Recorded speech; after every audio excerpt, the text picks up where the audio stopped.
આજે આમ આદમી પાર્ટી દ્વારા કલેક્ટર કચેરીએ વિરોધ નોંધાવવામાં આવ્યો અને આજે આમ આદમી પાર્ટી સમગ્ર ગુજરાતમાં લઠ્ઠાકાંડને લઈને વિરોધ નોંધાવી રહી છે. અલગ અલગ જિલ્લામાં વિરોધ કરવા પાછળનું કારણ ફક્ત એક જ છે કે આજે જેવી રીતે વારંવાર લઠ્ઠાકાંડ થાય છે, 2022માં પણ લઠ્ઠાકાંડ થયો, એમાં ઘણા લોકોના મૃત્યુ થયા અને ત્યારબાદ સરકારે કમિટી રચવાની વાત કરી હતી, સરકારે કડક પગલાં લેવાની વાત કરી હતી, બુટલેગરોને પકડ્યા હતા, રેડ પાડી ત્યાં બધું થયું, પરંતુ હવે આરોપીઓ ખુલ્લેઆમ છૂટા પડે છે.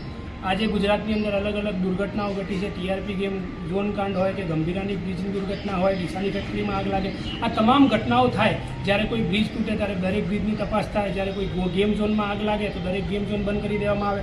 હવે લઠ્ઠાકાંડ થયું એટલે દરેક અડ્ડા બંધ કરાવી દેવામાં આવે. પરંતુ રાબેતા મુજબ અમુક ટાઈમ પછી પાછા લઠ્ઠાકાંડના દારૂ જે છે એ ઝેરી મિશ્રિત ને ઝેરી દારૂ અલગ અલગ જગ્યાએ મળતો થઈ જ જવાનો છે અને સરકારને ખબર જ છે, પરંતુ સરકાર જે દારૂબંધી કડકમાં કડક લાગુ કરવી પડે એ સરકાર કરતી નથી.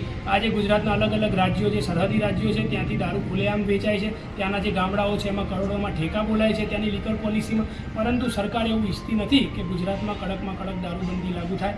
આજે ગુજરાતની અંદર પત્રકારો હોય કે સામાન્ય જનતા હોય, જ્યારે જનતા રેડ કરીને સરકારને બતાવે છે ત્યારે સરકાર એ વસ્તુને મામૂલી સમજે છે.